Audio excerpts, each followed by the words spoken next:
ಕಮಲ್ ಹಾಸನ್ ಅವರ ತಮಿಳು ಭಾಷೆ ಬಗ್ಗೆ ಅವ್ರಿಗಿರ್ತಕ್ಕಂಥ ಪ್ರೀತಿ ಪ್ರೇಮ ಕಾಳಜಿ ನಮ್ಗೆ ಅರ್ಥ ಆಗ್ತದೆ.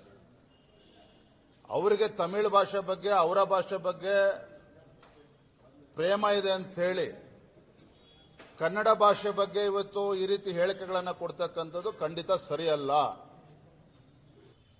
ತಮಿಳು ಭಾಷೆ ಅದರದ್ದೇ ಆದಂಥ ಇತಿಹಾಸ ಇದೆ, ಸಾವಿರಾರು ವರ್ಷಗಳ ಇತಿಹಾಸ ಇದೆ. ಅದೇ ರೀತಿ ಕನ್ನಡ ಭಾಷೆಗೂ ಕೂಡ ಸಾವಿರಾರು ವರ್ಷಗಳ ಒಂದು ಇತಿಹಾಸ ಇರತಕ್ಕಂಥದ್ದು. ಅದನ್ನ ಅರ್ಥ ಮಾಡ್ಕೊಳ್ದೇನೆ ಈ ರೀತಿ ಕಮಲ್ ಹಾಸನ್ ಅವರದ್ದು ಬಹಿರಂಗವಾಗಿ ಈ ರೀತಿ ಹೇಳಿಕೆಗಳನ್ನು ಕೊಡ್ತಕ್ಕಂಥದ್ದು ಕನ್ನಡಿಗರಿಗೆ ನೋವುಂಟಾಗಿದೆ. ಇದರ ನಡುವೆನೂ ಸಹ ಅನೇಕ ಪ್ರತಿಕ್ರಿಯೆಗಳು ಬಂದ ನಂತರದಲ್ಲೂ ಸಹ ನಾ ಕ್ಷಮೆ ಕೇಳೋದಿಲ್ಲ ಅಂತಕ್ಕಂಥದ್ದು ದುರಹಂಕಾರದ ನಡೆ. ಇದಕ್ಕೆ ಯಾವುದಕ್ಕೂ ಕೂಡ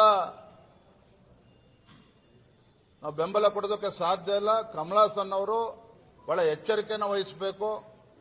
ಅವರೊಬ್ಬರು ಶ್ರೇಷ್ಠ ನಟರು, ಇಡೀ ದೇಶದಲ್ಲಿ ಅವ್ರನ್ನ ಒಂದು ರೆಕಾಗ್ನೇಷನ್ ಇದೆ.